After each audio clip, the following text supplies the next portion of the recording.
Ir ateities. Ties Aušra. Ai, nepasakau. Jeigu užgės, reikia nefilmuoju. Tai sveiki visi, su jumis organizacijos Naujas aspektas atstovai ir mes norėtume jūs pasveikinti prisijungus prie mūsų pirmojo tokio kaip projekto Karjeros palydovai filmuojamo podcast'o, kuriame mes vesime diskusijos ir jos bus orientuotos į būtent jaunimui kylančius tokius labiau provokuojančius klausimus, kurie galbūt ne visada yra aptariami, bet norėtųsi ir taip pat, aišku, savęs pažinimą ir įvairių socialinių problemų, su kuriom susijęs yra jaunas žmogus, potencialius sprendimo būdus. Pradėkime nuo galbūt prisistatymo tokio. Aš esu Eduardas, esu pabaigęs aukštąją mokyklą, biotechnologijos ir chemijos inžinierijos studijas ir šiuo metu užsiemu freelancinimu, esu laisvai samdomas darbuotojas kūrybiniam sektoriuje.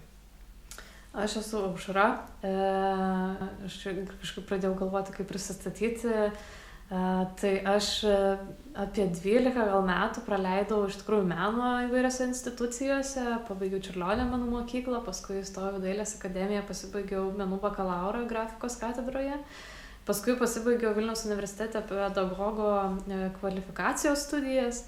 Ir dabar dirbu jaunimo darbuotoja Žalianamyje čia, kaip savanorių koordinatorė, mentorė, taip pat kartais vykdau projektus ir mano visas gyvenimas sukasi aplink kūrybą ir žmonės ir jų įgalinimą. Tai sveiki, aš esu Emilija, esu psichologė, būsima organizacinė psichologė, taip pat karjeros kaučerė ir konsultantė ir man irgi lygiai kaip ir Aušrai labai svarbu padėti žmonėms atsiskleisti ir save įgalinti per kiekvieną individualumą ir padėti išsiugdyti tą vidinę klausą savo intuicijos ir savo vidinio balso. Tai sveiki, mano vardas yra Gintarė.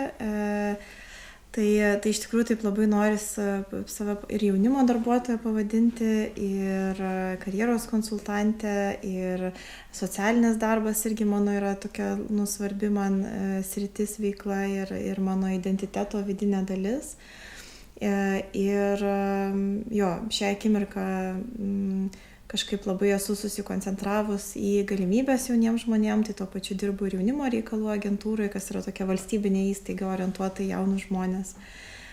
Ir jo, manau, labai antrinu, kad tas pašaukimas pagrindinis yra lydėjimas jaunų žmonių link tos saugystės ir savęs kaip laimingo žmogaus patyrimo ir suvokimo šiame pasaulyje.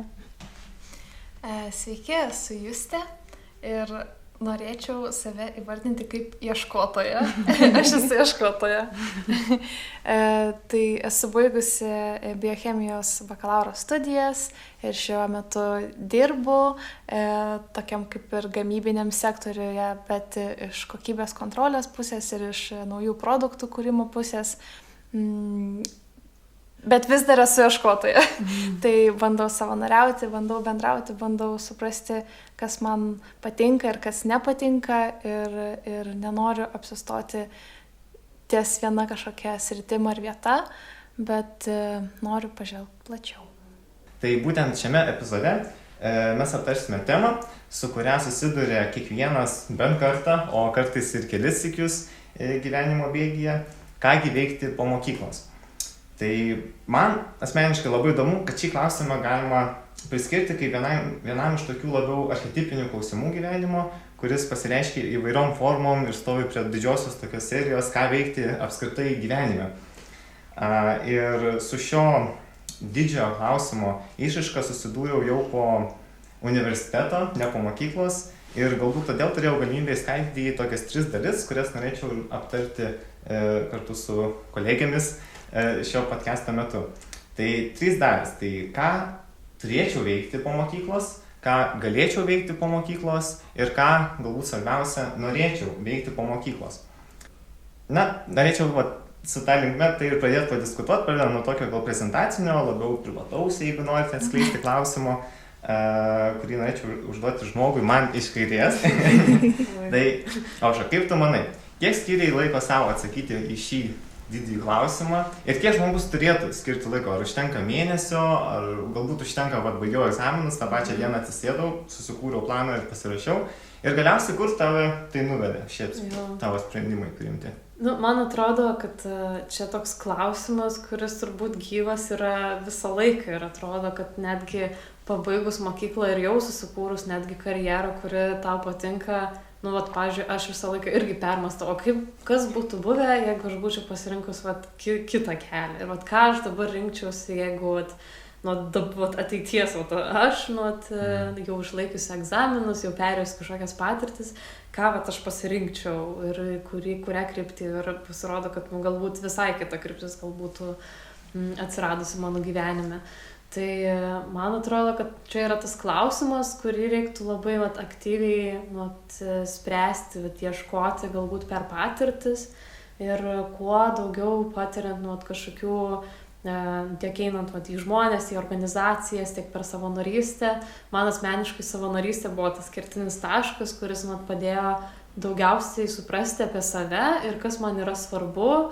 Ir einant su tom vertybėm, tiesiog ieškotis to pasirinkimo, kuris man ir atrodo vertybiškai pats tinkamiausias turbūt. Tai supratau, kad man gyvenime vertybės ir darbo kažkokia vieta, karjera yra labai susiję dalykai ir kad jie turi eiti koja koja, nes kai atėjau kažkokią kitą darbo vietą, kur man visiškai prieštaravo mano ten kūrybiškumui, kas yra mano vertybė ir laisvė, tai man buvo labai labai sunku ir supratau, kad gerai, tu turi tą saugią darbo vietą, bet kas iš to, jeigu tu tiesiog jauti, kad tai tampa kažkokia kančia.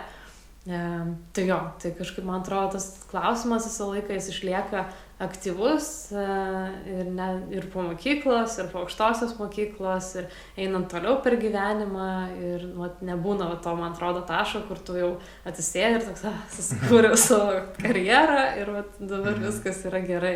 Man atrodo, šiais laikais labai svarbu eiti ir ieškoti ir tobulėti ir tame kažkaip atrasti, kas man šiuo momentu yra svarbu ir kur yra tame iššūkis, kuriame aš galiu mėgautis, būti ir kurtis savo gyvenimą. Ir paminėjai, kad paminėjai, kad savanoriavai ir man atrodo, kad susijai automatiškai, kad vien dėl to, kad savanoriavai ir įgijai patirtį, galėjai po to pasakyti darbe ar kažkokioje aplinkoje, kad čia galbūt ne man. Ir jeigu net būtum turėjęs po tos patirties, kaip ir negalėtum įvertinti, nes... Tai galbūt galėtum dar pasidalinti, kur savanoriavai, kad jau tave matytume. O, iš tos pusės. Man iš tikrųjų savanorystė ir prasidėjo čia Žaliadoje, kai aš atėjau kaip lankytoja iš pradžių 16 metų, paskui aš pradėjau ten matyti visokius skelbimus, kad čia, pavyzdžiui, vasaros stovyklams ieškome vadovų ir aš kažkaip pradėjau galvoti, gal visai būtų įdomu išbandyti kažkaip save vadovo rolėje. Ir nuo to laiko, kai man buvo 17 metų, išbandžiau pirmą savanorystę ir nuo to laiko kažkaip įsivažiavau. Ir paskui prasidėjo ir Lietuvos atgajos savanorystė per ten ir kažkaip mano visos vasaros praktiškai vos tik pasibaigdavo mokslo metai, ten ar akademijoje, ar mokykloje. Aš visą laiką tiesiog šaudavau į savanorystę ir visą laiką praleisdavau arba ten festivaliuose savanoriaudavo ir labai labai mažai laiko būdavau namuose. Bet visą tai labai padėjo man suformuoti savo, nežinau, kažkokį gal suvokimą, kas man yra įdomu iš tikrųjų ir kokios sferos man yra artimos, o kokios ne. Ir kažkaip labai daug dalykų esu išbandžiusi ir kas liečia, gal daugiausiai visgi tai liečia bendravimą su žmonėm, bet vis tiek ten pabuvimas šiek tiek ten už prekystalio pardavinėjimus kažkokių dalykų žmonėms. Ten aptarnavimas kažkokių irgi festivaliuose, tarkim, aptarnavimas atėjusių dalyvių. Tas pats darbas su vaikais, jisai vėl yra kitoks. Tai kažkaip, kai išbandai susidėlioji tokią puzlę ir matai tokį bendrą vaizdą, kas man iš tikrųjų yra artima. Tai aš daugiausiai savanoriavau su vaikais ir jaunimu praktiškai visą laiką. Ir man atrodo labai smagu, kad gali pamėginti tos skirtingus dalykus neilgam komitinam, taip sakant, angliškai, kad neilgam prisirišam, nebūtinai baigiant kažką, kad ten eitum ir panašiai ir daug metų neinvestuojant, o tai greit ateini ir pabandai ir aš jau žinau, ką tai reiškia ir kaip jaučiuosi. Gerai, tai prie savanorysčių dar tikrai sugrįšim, manau, čia labai aktuali tema, ką veikti po mokyklos ir galbūt net nebūtinai po mokyklos, po darbo kokio galbūt. Ir sveika apskritai tą mąstyseną ugdyti.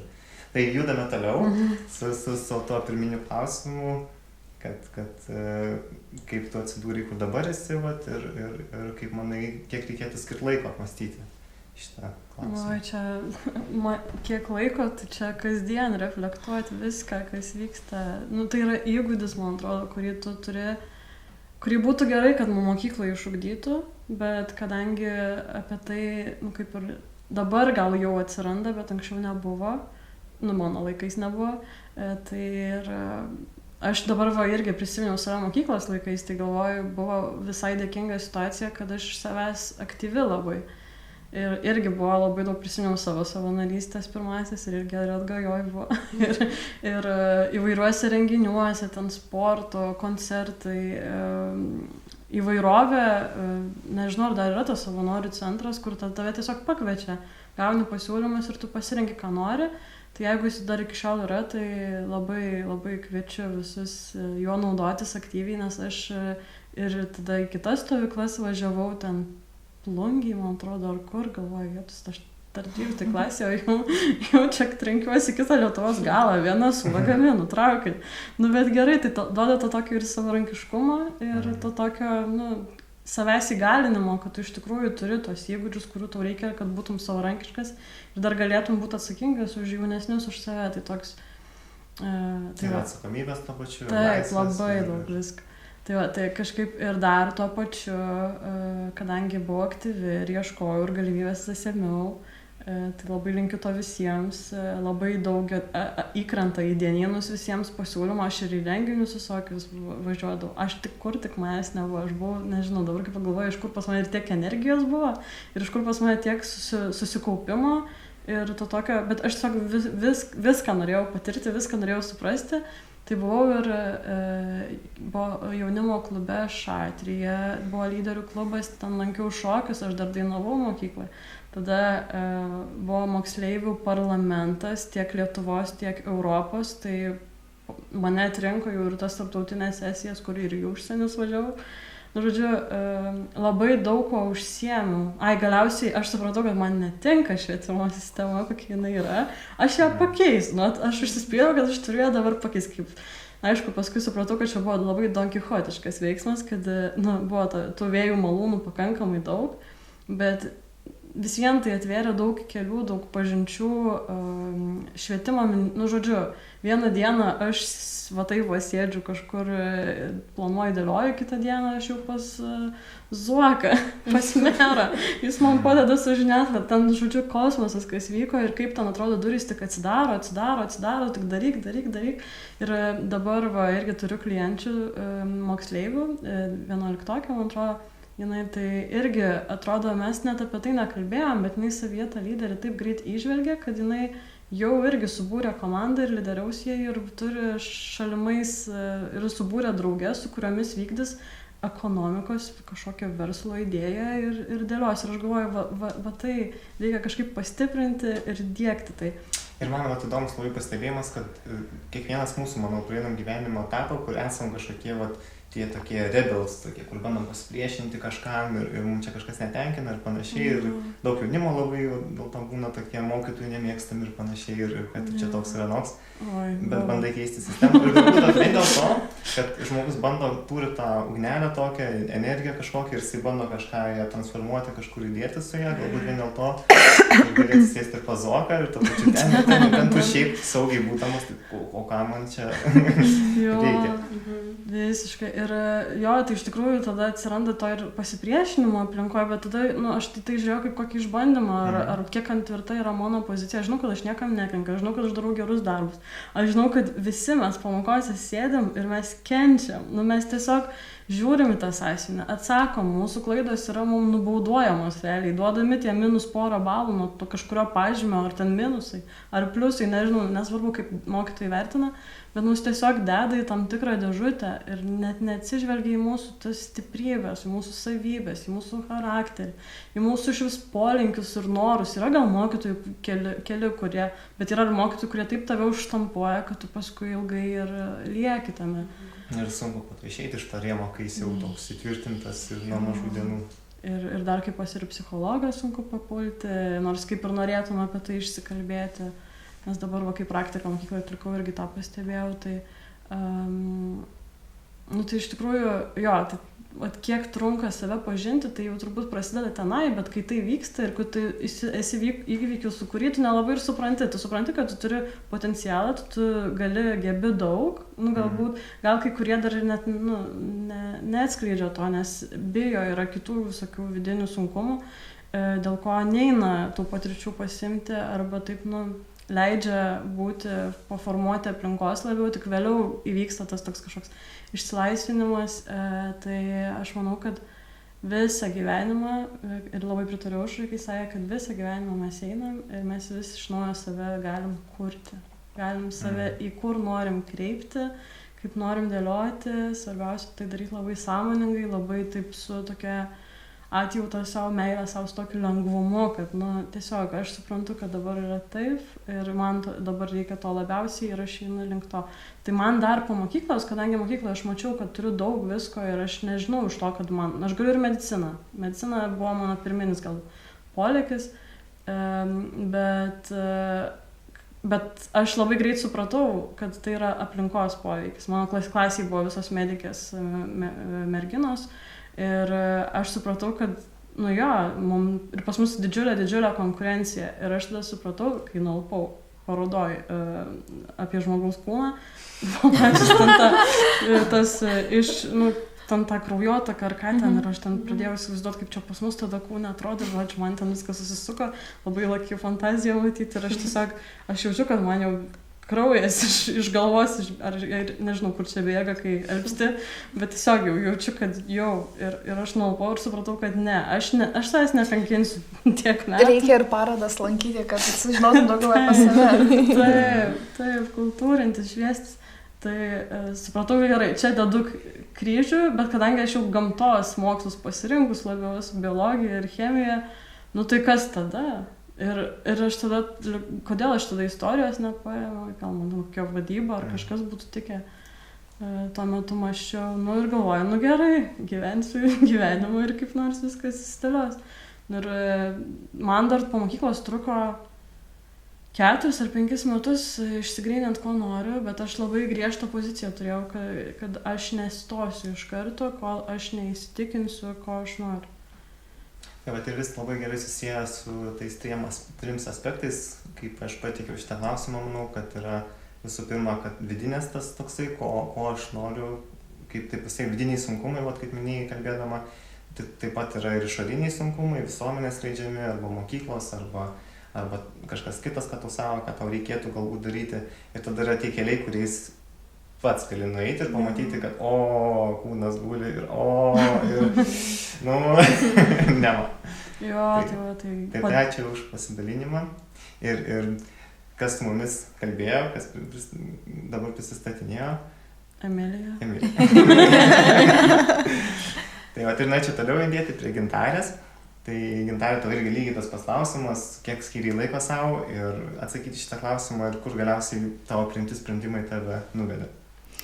Jo, čia ačiū labai Aušrai ir Emilijai už pasidalinimus, aš kažkaip tokia įkritau labai taip į savo irgi prisiminimus, kaip viskas vyko ir supratau, kad, jeigu reikėtų suformuoti kažkokį netgi patarimą, tai, visiems žiūrovam, tai atrodo, kad, aš savo tokią formulę išvedžiau, kad, labai yra svarbi ta intuicija. Vieni galbūt jie turi stipresnę, kiti netokią stiprią, bet mes intuiciją visi turim ir tas mano esminis receptas tai buvo išmokimas klausyti savo tokių vidinių kūrybiškų impulsų ir palaipsniui atradimas ir leidimas savo tą unikalų būdą karjeros kelių gryninimuose atrasti. Tai šią akimirką, ką aš esu savo išsigryninusi, tai vienas dalykas, man iš tikrųjų visiškai nerūpi kažkoks kilimas karjeros laiptais, čia net ir su vadovais kažkaip turėjau tokių pokalbių labai įdomių, kur taip jaučiau, kad ir vietom gal ir nustebino kažkiek ir panašiai, bet man labai svarbu yra įsimylėti. Vienas dalykas, man labai svarbu yra įsimylėti, aš visada darbe įsimyliu kolegas, čia labai panašus yra į romantinį jausmą, jis yra šiek tiek kitoks atspalvis, bet aš nuoširdžiai labai aistringai įsimyliu žmonės, su kuriais aš kartu kažką veikiu, tai man šitas komponentas yra labai svarbus, tą tokią apykaitą tarp asmenybių jausti ir tą kūrybą kartu ir tokį, kaip čia, įsigalinimą kartu ir įsibėgėjimą, tai vienas dalykas ir kitas dalykas, man labai svarbu, kaip čia, suneštėti idėjomis. Toks atrodo, kad bet nuo pradžių, nuo mokyklos laikų atradau, kad aš esu idėjų generatorius ir kad mano yra vienas momentas buvo pradžioje, aš labai generuodavau idėjas, bet dar nemokėdavau jas įgyvendinti, o vėliau po truputėlį palaipsniui atsirado toks suvokimas, kad labai svarbus tas ryšys su žmonėmis, su kuriais kartu veikiame ir tas tiek projektus kartu kuriant, tiek ir dirbant samdomam darbe, man šitas dalykas tikrai išlieka toksai labai svarbus ir tada tas suneštėjimas idėjomis, tai leidimas savo kurti, leidimas savo ieškoti būdų, kaip įgyvendinti ir ieškoti būdų, kaip, irgi atradau savyje ilgainiui, išreflektavau, kad ir apjunginėti žmonės ir kažkaip tada, atrasti būdus, kaip nuvesti iki tam tikro taško. Tai turbūt koks svarbus dalykas yra, kad nebijoti savo vietomis įsivardinti tuos kažkokius autentiškus, unikalius atspalvius, kas žmogui yra svarbu. Tai gali būti, pavyzdžiui, svarbu yra nuolat kalbėti su žmonėmis, dalintis kažkokiamis idėjomis ir mintimis. Galbūt svarbu yra, kažkam tikrai gali būti gyvybiškai svarbu kažkokį grafiką unikalų turėti, keltis ne 7 ryto, keltis pradėti dieną nuo 12 ir dirbti tik 4 valandas. Tai labai, dažnai moksleiviai, kai baigiam mokyklą, jie vienas dalykas turi tokią iliuziją, kad aš iš karto turiu pasirinkti, kuo aš būsiu ir gausiu šitą atsakymą kaip kažkokį dokumentą ir viskas, ir keliausiu šito karjeros keliu. Tai čia tokia viena iliuzija, kurią labai pastebiu ir konsultacijos, irgi kai vedu konsultacijas su moksleiviais. Ir tada antra tokia, ne tik klaida, bet iššūkis, su kuriuo jauni žmonės susiduria, tai jie tarsi stebi suaugusius žmonės ir galvoja, kad, aš dabar turiu kažkokias vėžes atsistoti kaip tie suaugę žmonės ir jeigu aš šiek tiek nukrypsiu, tai ar čia tikrai viskas su manimi tvarkoj. Tai man atrodo, ką labai ir karjeros palydovose labai norisi ką kurti kartu, tai tą tokią saugią erdvę reflektuoti, atrasti savo unikalų kelią, savo unikalų atspalvį, nebijoti įsivardinti tą unikalų atspalvį. Tai iš esmės labai rezonuoja, ką Emilija pasakoja, mano nuo mokyklos laikų. Aš labai gerai atsimenu tą laiką, kai aš sėdėdavau prie stalo, gale klasės. Mano klasiokas sėdėjo toks miegodamas 12 klasiai ir aš tiesiog sėdžiu ir aš sakau, žinai, Dominikas jo vardas buvo, nežinau, turbūt nematys, bet linkėjimo, jeigu pamatysi. Ir aš sakau, įsivaizduoju, Dominikai, mes 12 metų kartu, šiaip 6, nes aš ten nuo 6 klasės, tai jau mes 6 metus kartu prasimokė mokykloje ir mes vieni kitų nepažįstam, mes nežinom, didžioji dalis mūsų nežino, ką toliau daryti su gyvenimu. Kas tas gyvenimas, kaip mums mokėti mokesčius, kaip mums daryti daugybę dalykų, kuriuos mes turėsim daryti užaugę. Mes tiesiog prasidėjom žiūrėdami vieni kitiems į nugaras. Ir aš tokia, čia mokykla apie šitą dalyką, kas čia per nesąmonę. Ir iš esmės, nuo to prasidėjo mano kelias kaip ir karjeros konsultantės ir jaunimo darbuotojas, nes aš nenorėjau su tuo susitaikyti ir man norėjosi kažką dėl to padaryti. Tai ir iš tos ugnies pačios susėmė, kad nemėgstu šitos sistemos ir aš Taip, nepatiko. Tiesiai link savo. O tai kaip priėjai prie to savo, jeigu per praktinę tokią pusę, kad po mokyklos nusprendai, kad ieškojai būdų, generavai idėjas, po to idėjas jungiai, kartu su kitais žmonėm pradėjai jungti iš pasakojimo. Matosi, kad ir tada, ir kokie buvo kertiniai momentai, kad priėjai prie karjeros, tarkim, kaip karjeros palydovų pozicijos.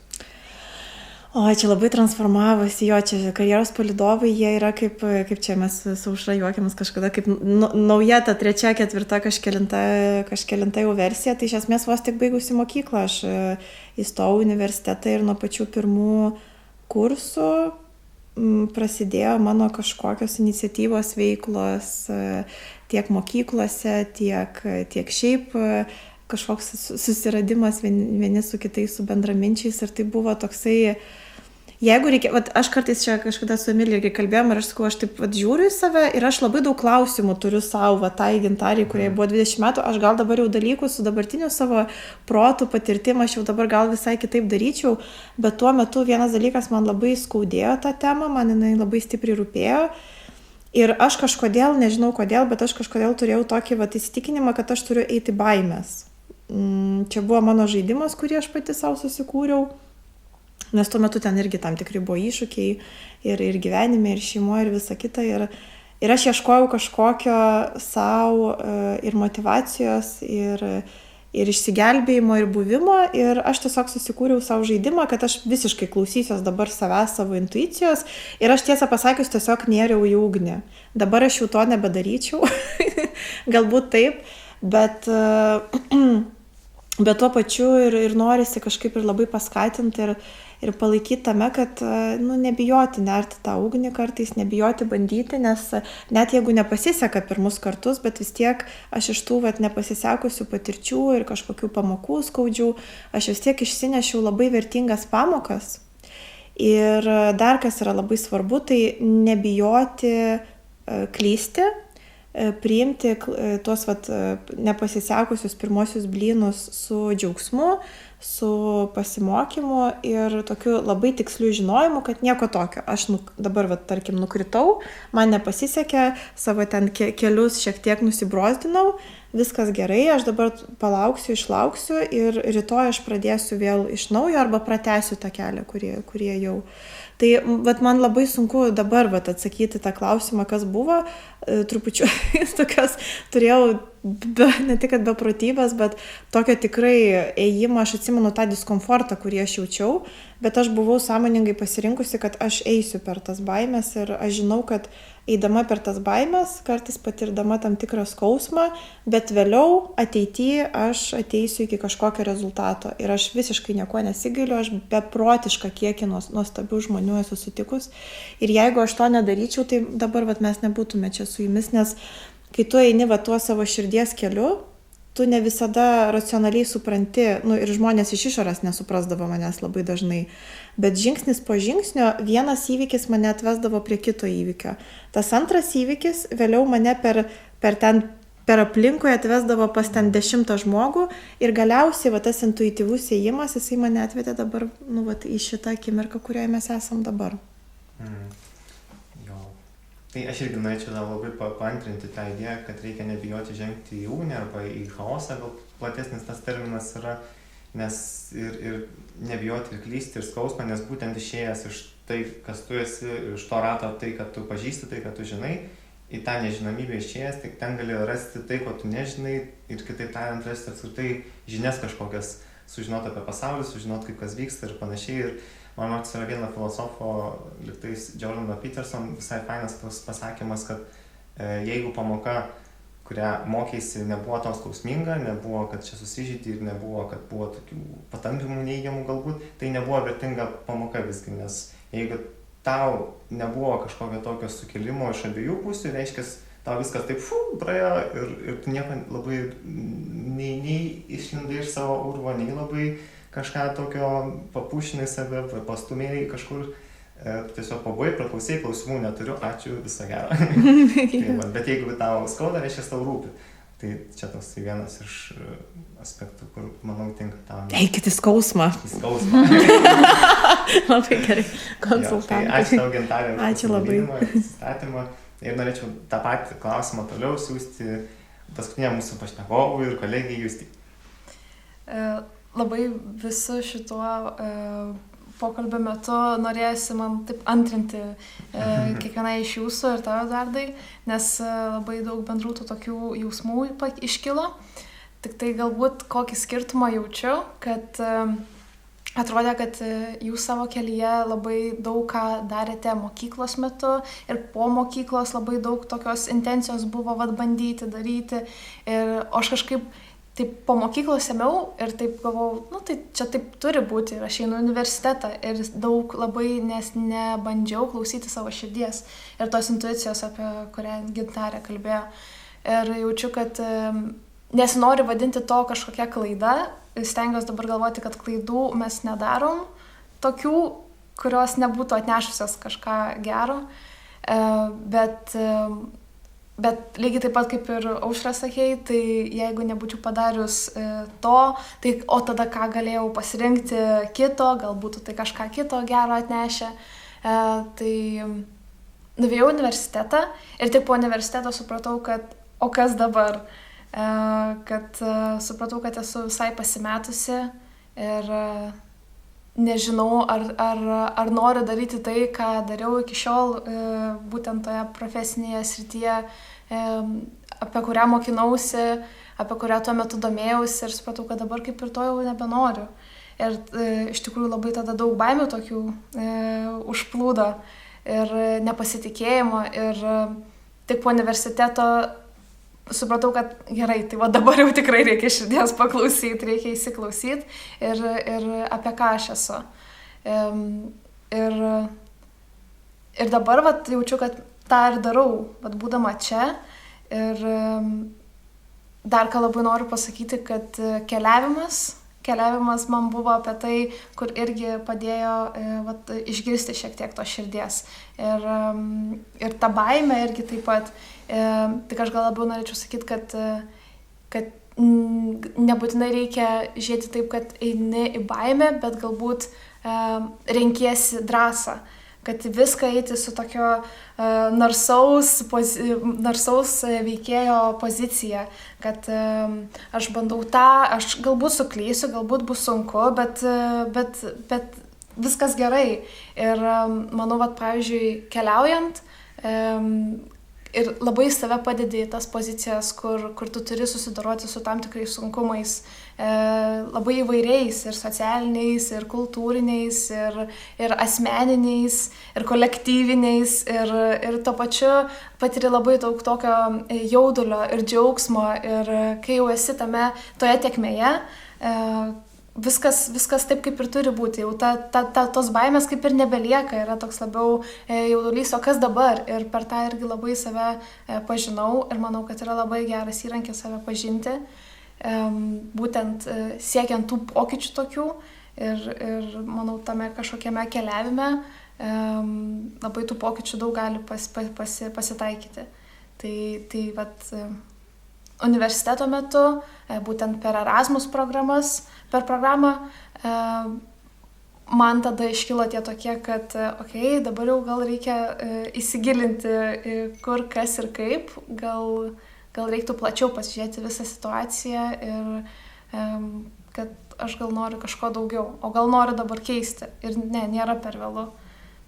Tai man patiko tavo mintis su jauduliu, kad galbūt galima į tą pačią situaciją žiūrėti per tą teigiamą prizmę, kad yra excitement kažkoks jausmas ir kad jaudulys tas toks virpina tave ir tu nori tą energiją skleisti toliau. Ir man patinka tokia psichologinė gal idėja labiau, kad jaudulys, tas excitement, bent jau angliškai excited, nes žodis daugiau prasmė gal tinka, jisai labai yra artimas nerimui ir labai panašius centrus veikia mūsų smegenų. Ir jeigu mes, pavyzdžiui, labai apie kažką tą keliam jaudulį kaip iš teigiamos pusės, kad darysiu, čia bus gerai. Ir jeigu tik mes pradedam stabdyti save kažkuo momentu, kad oi, bet čia gali būti kažkas negerai, kai tik tai jaudulys tas stabdomas yra, atsiranda iš karto nerimas jo vietoj, nes kažko čia negalima, kažkas gali nepavyti ir panašiai.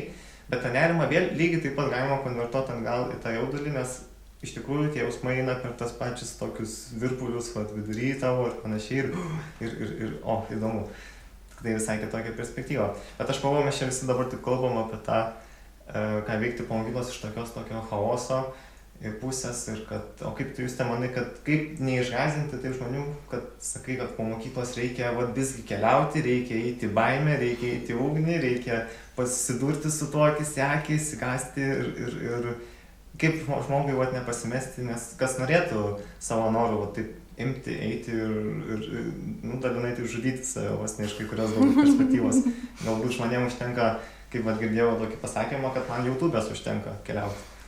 Aš norėčiau labiau to tokiu Gintarės patarimu pasinaudoti apie tą intuiciją ir apie tą įsiklausimą savęs. Tai aš manau, čia turbūt ir yra ta vieta, kur tu tada ir gali išgirsti turbūt, tai ko tau reikia. Ar tau reikia smarkaus kažkokio išėjimo į pasaulį, kur tave kažkas šiek tiek papurtis ir tu tada toks labiau suprasi, apie ką viskas eina. Ar tau kaip tik galbūt reikia kažkokios ramybės dabar periodo po, tarkim, ir mokyklos pabaigimo ir tiesiog pabūti su savim, pažinti save. O gal tau reikia žmonių, gal tu nori dabar susirasti naujų draugų, ar tu nori susirasti kolegų savo darbe. Ir tai turbūt reiktų daugiau tokios savianalizės ir savęs pažinimo, kad galėtum sužinoti, kas tau būtent individualiai, kas tau yra svarbu ir ko tau reiktų. Galiausiai grįžtant prie to, ko aš noriu. To svarbiausio turbūt klausimą. Na gerai, tai ačiū Juste už pasidalinimą. Aš ir norėčiau pagalvoti apie tai į šį klausimą, kurį visiems uždavinėjau ir tardžiau atsakyti. Tai nes turėjau tokią galbūt skaudesnę patirtį, kad buvau po mokyklos vidurinės visiškai nesu interesuotas atsakyti į klausimą, ką veikti po mokyklos. Tai dabar noriu už tas atsakyti. Bet ir ėjau to tokiu bandos instinktu ir plaukiau kartu su visais, bent jau mano aplinka didžiąją dalim, į aukštąją mokyklą, į studijas ir toliau maždaug, kad kas man mokyklai buvo gerai, kas gerai sekėsi, pagal tai ir renkėsi studijas ir toliau tenai važiuoju. Bet kai pabaigiau tas studijas susijusias su gamtos mokslais, būtent išgyvenau tokią egzistencinę krizę labiau, kad o kas dabar, nes baigiau dar vieną mokyklą, kaip vidurinę baigiau, neturėjau planą, dabar baigiau aukštąją, kaip ir neturiu planą. Tai ir labai įdomu buvo su tą krizę po truputį susigyventi ir atrasti sprendimo būdus ir savyriškas jai kažkokias suteikti. Tai visgi pagalvojau, kad džiaugiuosi, kad baigiau universitetą ir kad įgavau tų tokių žinių, galbūt susijusių su gamta labiau ir su tiksliųjų mokslų žinių. Ir visgi apie universitetą man labiausiai pakeitė mane, tai tos Erasmus+, kur jūs minėjo, programos finansuojamos, kur gali išvykti į užsienį, atlikti praktikas arba studijuoti. Ir labai nedaug reikia, kad tau tai pavyktų padaryti, labai paprasta šiais laikais tai pasiekti, pasirodo, jau kai išdrįsti tik tai. Ir įdomu, kad paskutinė praktika visiškai pakeitė mano gyvenimą. Ir būtent prieš paskutinę praktiką iš daug mokytojų, mokslo darbuotojų, net iš profesoriaus, girdėjau tokį pasakymą, kad čia yra laiko gaištis važiuoti į užsienį ir atlikti kažkam praktiką, tu geriau lik čia Lietuvoje atlikti tą pačią praktiką pas mus. Ir net labai panašią mintį girdėjau iš direktoriaus, kurio įmonėje nesenai dirbau, kad tokie žmonės kaip aš, kurie ieško čia savęs ir bando atrasti, jie iš tikrųjų kenkia ekonomikai ir sunkius laikus atneša ir panašiai, nes yra kažkoks chaosas. Ir tai man iš aplinkos jautėsi visada tokia priespauda šiek tiek eiti tą baimę, tą nežinomybę ir on top of that, kad dar ant viršaus yra, kad ta pati baimė nėra tokia patraukli, kad tu eini nežinomybę, važiuoji, kur nežinai kas gali būti. Bet ko man labiausiai galbūt trūko, tai kad pasakytų kažkas, kad ar taip parodytų, kad nėra vieno tokio teisingo kelio, kad nebūtinai reikia pasirinkti, kad čia yra šitas, jisai geriausias kelias, labiausiai ištestuotas, visiems tinka ir tu važiuok jo. Ir labiau reikia pasidaryti į gyvenimą taip plačiau, tokiu platesniu spektru ir neprimti tai visko rimtai, o nebūti susikoncentravus, kai nereikia būti susikoncentravus. Tai ir kažkaip po paskutinės praktikos jaučiuosi taip, kaip sako, šiais laikais pabudęs ir kad suprantu, kad prisimdamas atsakomybę už savo veiksmus aš galiu neplaukti bet kuriuo to keliu nupaišytoju, o galiu pasirinkti iš daug ir pagalvoti, ką aš noriu šiame gyvenime nuveikti, nes jisai kaip ir praeis ir baigsis. Ir turi tą popierių ir gali ant jo nupiešti, ką tik tai nori.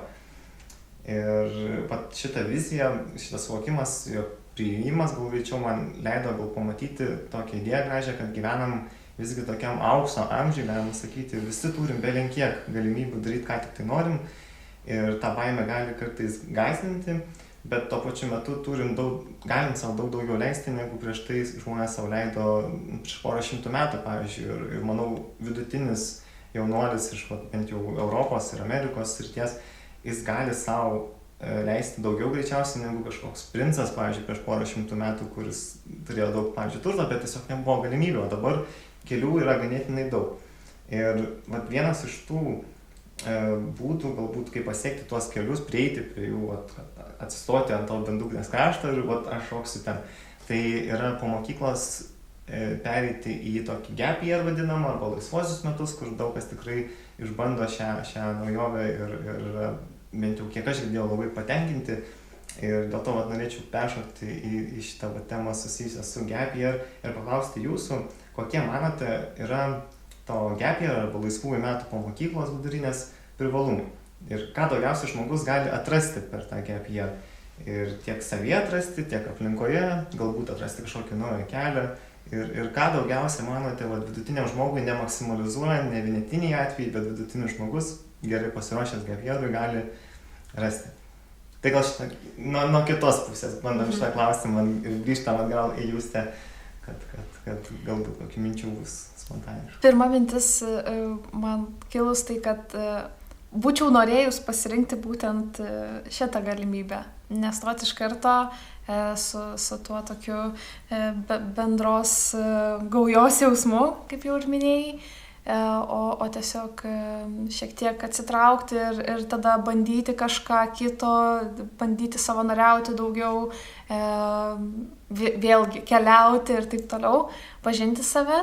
Tai aš to neišbandžiau, bet aš manau, kad čia yra labai geras būdas, nebent jau tikrai tvirtai jauti, kur tave traukia ir tiesiog nori iš karto gilinti būtent tą žinias toje kryptyje. Tai kaip Emilija ir išbandė ir manau, kad jinai galėtų tikrai apie tai daugiau pasakyti, kaip tie laisvieji metai po mokyklos. Tai iš tikrųjų, pasaulis tau po kojom tais metais, tu gali daryti ką tik nori, imtis ko tik nori. Aš pasirinkau užsienį ir gyventi savarankiškai. Aš gyvenau Olandijoje, tada grįžau į Lietuvą, tada išvažiavau, gyvenau virš 3 metų Anglijoje ir tada, bedirbant, aš, kadangi išnaudoju, kaip visada, visur, naudoju visas galimybės. Atsidaro duris, aš žengiu pro jas. Tu jau atidarei duris, jau jos atsidarė, tada tik stamtėjai. Jo, tai iš tikrųjų yra darboviečių, kurios finansuoja mokslą. Tai aš gyvendama užsienį, aš pasibaigiau koledžą. Ir tai, rinkaus dalykus, ką aš baigsiu, pagal tai, kiek tai bus aktualu bet kuriai darbovietei. Tai aš ten verslo komunikacija, tada ofiso vadyba, ten visokie administraciniai dalykai, Excel ir taip toliau. Toks tiesiog pagilinimas žinių, kurios turbūt buvo ten 10 klasėje kokioj per informatiką, bet ir toks vis vien duoda tam tikrų praktinių dalykų, kas reikalinga darbovietėse. Dar plus, kadangi buvo Anglija ir esu ten imigrantė, tai požiūris į tave dar toks, kiek kitoks. Ir ten kilo esminiai klausimai, tai visgi likti, nes yra labai daug liekančių ir gyvenančių ir kuriančių, ar grįžti. Nes turi būti visgi laisvieji metai, gap year, kuris kaip ir pagal žodyną užpildo kažką, tai yra tarpas, tai kaip tai tą klausimą žiūrėjai. Tai kadangi dirbau ir užsidirbau gerai, tai mano investicijos ir buvo į save pagrindinės. Aš labai pirkau daug įvairių kursų, coachingo programų, ko aš ten tik nepirkau. Aš leidau tūkstančiais ant savęs, kad aš ir man esminis klausimas, kuris man padėjo atsakyti, ką man tai veikti, buvo kokia mano supergalia. Ir aš tą dabar visom klientėm užduodu. Ir neturiu aš nieko. Sakau, nu gerai, pabūk su šitą klausimą porą mėnesį, pakvepuok, pamedituok, paleisk, galiausiai jis tau gal grįž, pastebėsi. Nu ir aš pat irgi kokius 2-3 mėnesius buvau su šitą klausimą. Ir jis man atrakino viduje, kad, nu, va, viskas, psichologija. Ir į psichologiją reikia biologijos. Ten tas dalykas. Ir užtenka, taip, ir viskas kryptingai. Ir tada, kai pagalvoju, mano visi tumbleriai, Pinterest, tai ten su smegenų nuotraukom ir viskuo, aš visą laiką kaip ir jaučiau, apčiapiau, aš net ir galvoju, jei būsiu medikė, aš būsiu neurologė. Aš jau tada turėjau kryptį, o dabar va, pirmam kurse neuroanatomija, neurofiziologija, viskas apie smegenis, va aš ten kaip favor tiesiog. Tai va, tai man, tie mano gepjerai buvo tokie pagrinde darbiniai ir savarankiškumo, tokia nepriklausomybės kažkokio įgūdžių formavimas, ugdymasis, bet ir to pačiu aš iš savęs labai imli refleksijai ir norui pažinti save. Ne visi tą nori ir šiaip, nu aš pamenu dar, jeigu aš būčiau likus Anglijoje, aš būčiau ten dar tą patį, ką darau dabar. Tikrai 100%, nes aš, kai nueidavau į tą sandėlį, kur dirbau ir matau, kiek aplinkui žmonių yra nelaimingų, nepatenkintų, tiesiog plaukiančių pasroviui ir gyvenant, nu, egzistuojančių, gal taip galima pasakyti, ir supranti, kiek daug žmonių net nedrįsta ir užduoti savo šitų klausimų, bijo akistato su savim. Ir tai aš jaučiau, kad aš ten būčiau irgi taip budinus žmonės ir kvietus ir būrus bendruomenę ir darius, ką galiu, kad ir ten bent jau ir tiem imigrantam, tautiečiams mūsų ar kažkam būtų irgi geriau.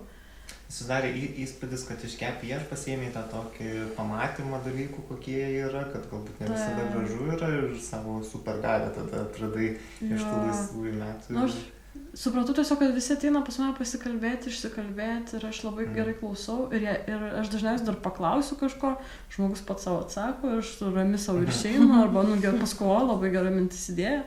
Visi laimingi. Visi laimingi. Arba jeigu manęs paklausė, ką aš manau, nu tai irgi taip labai sveikai, aš galvoju, aš labai ten nekišdavau savo patarimų niekam, bet jeigu ir pasakydavau, tai būdavo kažkas tokio išmintingo ir aš tai sakydavau, nes man tai atrodo common sense, nu savaime suprantami dalykai, ten tiem žmonėm, wow, čia įžvalgai. Taip, čia man atrodo, Emilija labai svarbų dalyką pakabina, kad ką aš irgi ir su moksleiviais, ir su vyresniais žmonėm pastebiu, kai vyksta tas sugrįžimas į savo pašaukimo kelią, pavadinkime taip, tai žmonės tikrai nuo vaikystės nėra tokio dalyko, kad tu turi kažkur iš lempos atrasti savo pašaukimą, bet dažniausiai smulkėse kažkokiose detalėse, tokiose kaip žmonės kreipiasi kalbėtis ir panašiai, jie dažniausiai, nu tos detalės jos dažniausiai nuo pat vaikystės jau pasireiškia. Ir esminis dalykas, ką, man atrodo, mes veikiam per karjeros konsultacijas, per visus projektus, mokymus ir taip toliau, mes tiesiog primenam žmonėms va tuos užmirštus, sutriptus dalykus, kurie buvo kažkada arba neleisti tėvų, nes pasakė, kad čia kažkokia nesąmonė, va yra normalūs darbai, eik ir dirbk juos. Arba, sakykime, savo pačiam, va pats žmogus savo kažkodėl nusprendė neleisti, arba aplinka nebuvo tinkama, kad tuos talentus atskleisti. Bet visada, va, man atrodo, karjeros konsultacijos ir būna apie tai, va, kaip tas mažas kruopelytes iš praeities ištraukti ir tada iš jų suformuoti va tą tikrąjį pašaukimą. Tai čia va tokia va viena mintis, kurią pastebėjau. Ir dar va irgi toks vienas dalykas, tai atrodo, nežinau, jeigu aš turėčiau, va, jeigu galėčiau kažką pakeisti, va, dabar paimti ar ne sistemoje, nežinau, ten būčiau švietimo ministrė ar dar kažkas, tai tiesą pasakius, aš 11 klasę visą, tiesiog išbraukčiau visą mokymosi programą ir padaryčiau neformalaus ugdymosi tokį vat gepjerą, kur moksleiviai turėtų kiekvieną savo individualų planą, jie važiuotų į Erasmus plus mainus, ten visokius, žodžiu, mokymų kursus ir taip toliau. Jie eitų savanoriauti, jie eitų šešėliauti įmonėse, mokytis, rinktis, nu, vat, pasirinkti save, nes, man atrodo, moksleiviai mokykloje, jie neturi laiko, jie mokosi sinusus, kosinusus, bet jie elementariai neturi laiko pasimatuoti save pasaulyje realiam. Ir atrodo, nu, sakau, va, čia mano tokia, nežinau, va, vizija tiesiog būtų, kad tada aš 11 klasės, nežinau kaip jūs, bet man 11 klasė buvo visiškai tuščia, nereikalinga klasė, kurios metu mes ten kaip ir kažką kartojomės, bet, aš tiesą pasakius jaučiausi, kad aš 11 klasę tiesiog veltui praleidau. Mano 17 metai buvo tiesiog iš šiukšliadėžę išmesti. 11 klasė prieš 12. Taip. Tai atrodo, kad jeigu būtų tokia galimybė, aišku, čia galima tada ir po mokyklos tą 13 tokią, pavadinkim, klasę turėti tokio savęs ieškojimo, neformalaus ugdymosi ir panašiai. Bet man atrodo, čia būtų tobuliausias variantas 11 klasę turėti tokią savęs paieškos neformalaus ugdymosi apie gyvenimą, tada tu grįžti ir 12 klasė jau tuos egzaminus pasirenki ten ir išsilaikai juos. Tai ačiū už pasidalinimą, Gintarė. Aš irgi norėčiau papildyti gal, kad tą 11 klasę vis tiek atrodo gal ir tuštesni metai, nes kažką ten ruošiasi žmogus ir panašiai, bet tuo pačiu vis tiek jau atsiranda kažkoks spaudimas, kad bet čia bus greitai kažkoks egzaminas ir manau daug jaunų žmonių į tai fokusuojasi ir tada 12 klasėje maksimaliai pradeda, bent jau nebūtinai net fokusuotis, bet galvoti apie tai, kad čia kažkas artėja, kažką reiks daryti ir įsijungia tokie išgyvenimo galbūt faktoriai kūne. Ir dėl to labai sunku atsakyti tą tokį klausimą, ką veikti po mokyklos, kai esi labai užsiėmęs stipriai ir susikoncentravęs į tos egzaminus, kad man čia reiks pabaigti. Ir ką rinksis natūraliai žmogus, kad ar jisai mėgins ruoštis egzaminam, kas jį gali padaryti, ar jisai galvos, ką čia reiks tą nežinomybę po to, tai greičiausiai rinksis apie egzaminus, nes šitą problemą galima išspręsti. Tai bet laiko antrai problemai, tai galbūt net rimtesniai tokiai išspręsti ir nelabai yra kada sudaroma. Tai manau visai 13 klasė yra gerai, gal 11 klasė dar netiktų taip labai puikiai, nes visgi yra, kad nepilnamečiai visi yra 11 ir manau, kai esi pilnametis, šiek tiek daugiau atsidaro vartų į užsienį vykti, darbintis kažkur ir taip toliau, nereikia juodais tenai sėdėti. Jo, aš dar noriu papildyti kažkaip iš savo pusės, nes labai jaučiasi, kad tie egzaminai ir apskritai mokykla turi tokį milžišką svorį sukurtą, toksai, kur tarsi ir iš tėvų, ir iš aplinkos ateina, čia mokykla, čia labai svarbu, čia reikia egzaminus išlaikyti, ir tu išlaikai, pasibaigi. Ir tada, ir kas tada? Ir tada supranti, kad egzaminai nenulemia tavo gyvenimo. Ir čia ir man atrodo pats svarbiausias dalykas, kurio dažnai mokiniai dar nesuvokia, nes ten tiek yra to spaudimo ir to tokio nerimo, ir kad čia reikia būtinai gerai pasirodyti ir būtinai kažkam įtikti, gaunant kažkokį gerą pažymį. Ir per mažai koncentruojamas tai, gerai, ką po to, kas po to manęs laukia. Ir tada atrodo, kad tikrai tas gyvenimas susikurs iš tikrųjų iš tų pažymių ir realybė yra visiškai atvirkščias variantas, kur niekam neįdomu, kiek tu gavai iš to lietuvių kalbos egzamino, nebent tu galbūt atstojant, galbūt tada reikia kažkokių dalykų, bet man atrodo vis tiek svarbiausia yra suprasti, ko tu pats nori iš gyvenimo ir ką tu iš jo nori pasiimti tuo momentu. Ir suprasti, kad tikrai mokykla nenulems viso to, ką tu kursies ateityje. Ir galbūt nulems tik tai mažo dalim kažkokia. Tai kažkaip norisi tą kartoti jauniems žmonėms, nes aš matau labai daug to streso, daug nerimo ir tokio įsikabinimo, ir kad reikia čia dabar mokytis ir plėšytis ir nežinau, atrodo, kad verčiasi per galvą, kadangi aš dirbu daugiausiai su mokyklinio amžiaus žmonėm, savanoriauti ateina mokyklinio amžiaus žmonės, tai kažkaip dažnai susiduriu su to, kad mokykla atneša labai daug nuovargio, daug nerimo, daug streso, labai daug apie tai kalbam ir aš vis esu linkusi priminti, kad žiūrėk, bet mokykla nenulems viso to, ką tu kursi toliau. Tai viskas tuo gerai padedam išbūti tuo momentu, bet primenam tą momentą, kad tu būsi vis tiek laisvas rinktis po to. Ir labai pastebėjau tą patį atsikartojimą ir aukštojoje mokykloje po vidurinės, kad jeigu viduriniai žmogus taiko tą režimą, kad man reikia gauti gerus pažymius, aš turiu dėl to stresuoti ir dirbti, tai universitete greičiausiai, jeigu jisai eis į universiteto kelią, jisai kartos tą patį, nes jis jau moka šitą būdą ir jį lengva yra pritaikyti, bet dėja po universiteto irgi tas pats scenarius kartuojasi, kad pažymiai nėra labai, kiek tu baigiai ten, toks gali pasakyti kažkam, gal kažkas paklaus per darbo pokalbį, bet Vargu. Tai, o kaip tu manai, Aušra, tai mes čia kaip ir judam, kad reikia 13 klasę gap year, tai privalom ir čia labai daug iš to yra privalumų, bet kaip manai, ką žmogus galėtų per tą 13 metus iš teigiamos pusės daugiausiai pasimti, kad finalizuoti šitą klausimėlį? Jo, man atrodo, kad kažkaip vis tiek daugiausiai akcentuoju savanorystės patirtis, nes mane pačią labai tai suformavo ir pati dabar esu savanorių koordinatorė, tai aš tiesiog bandau suteikti tą galimybę, kuo labiau patirti save ir suprasti, koks aš esu žmogus ir kas man yra įdomu ir kas yra svarbu.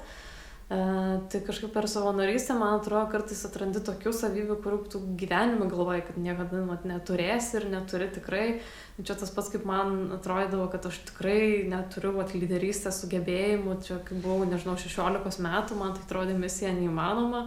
Ir paskui pradėjau išbandyti save per kažkokias veiklas, kažką pravesti ir supratau, kad, geras, aš turiu, negalvojau, kad aš kada nors patirsiu tą jausmą. Tai kažkaip man atrodo, kad vienas iš būdų įgauti kažkokios prasmės tame gap year, tai yra eiti per savanorystę ir eiti per įvairias savanorystės, tiek, pavyzdžiui, užsienio galimybės, šiuo metu yra labai tokios tikrai atviros jauniems žmonėms patirti, ką reiškia dirbti vienoje ar kitoje organizacijoje, ten tas pas Europos solidarumo korpusas, kur turi 12 mėnesių išvažiuoja į kitą šalį ir gali per tai daug išmokti. Tai man atrodo, kad tiek Lietuvoje yra labai daug galimybių, tiek užsienyje. Tai kažkaip man atrodo, kad gap yearas per tai įsiprasmina, kai tu eini iš to komforto zonos į tą diskomfortą ir galbūt eini su tokia nežinomybė, galbūt ką iš to pasiimsi ir kokia bus ta patirtis. Bet ta patirtis, man atrodo, vienu ar kitu būdu jinai naudinga, nes tu supranti, kas tau nepatinka, o kas tau patinka ir gali pagal tai formuoti savo tą gyvenimo kelią. Aš norėčiau atmesti iššūkį šitai tavo idėjai su savanorystė, nes tikrai žinau, kad daug jaunų žmonių nori labiau po mokyklos arba mokyklos jau eigoje netgi būti atsakingi už save ir užsidirbti ant savęs ir nebegyventi nebūti tik tai priklausomi nuo tėvų, bet ir ant savęs pradėti ir daug iš karto ieškosi darbo, ieško būtų kaip įsibaigti. Ir pirmas dalykas, ką žmogus daro po mokyklos, tai bando važiuoti ir užsidirbti kažkur pinigų. Ir savanorystė kaip ir yra tokia priešingybė tam, nes kai važiuoji užsidirbti, imi labiau, o kai važiuoji savanoriauti, duodi labiau. Tai kaip tą balansą išlaikyti. Gal galėčiau ir Emilijos pakalbinti, gal nes Aušra, tai viskas aišku, kad važiuosi. Lyderiaus iš karto, bet ne visi gali iš karto atrasti tokią būseną. Tai aš... Aušra važiavai į Olandiją, tai manau, vis tiek buvo panašus galbūt tendencijos. Emilija, mano vardas. Viskas gerai. Liko prie jo, tai aš šiaip dirbau nekvalifikuotus darbus ir aš save ir atradau juose, galima sakyti, nes, pavyzdžiui, mane tiek Olandijoje, tiek Anglijoje mane mėtė per visus įmanomus skyrius, nes aš greit mokaus, aš moku anglų kalbą ir aš greit susigaudau, kur reikia. Ir jie visiems darbdaviai ar vadybininkai, kas ten bebūtų pamainuose, jie stebi, jie žiūri, jie tada kažkaip tave ir įgalina greičiau. Ir kai pajauti, kad tu ten dirbi porą mėnesių, bet tu jau čia žiūrėk beveik visur pabuvojęs, o ten kiti tautiečiai dirba prie vienos linijos, daro tą patį per tą patį. O aš dar ir tokia iš savęs smalsi, man ten, pavyzdžiui, aš dirbau Amazone.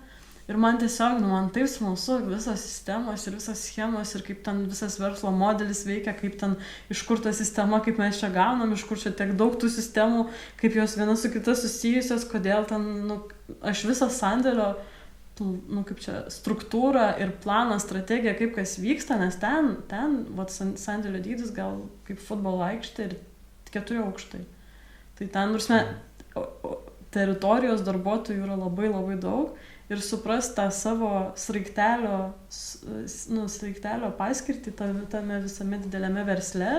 Ir tai čia tik vienas sandėlys, ten tų sandėlių kiek per visą Europą, Angliją ir Ameriką ir Indiją, žodžiu, per pasaulį. Tiesiog man tai buvo neįkainojama patirtis. Ir aš tame supratau, kad man tada svarbu suprasti, man labai tinka sisteminis mąstymas, nes aš labai tada jungiu. Aš supratau, kad aš turiu ir žmonių įgūdžių, žmogiškųjų, kaip čia įvardinti,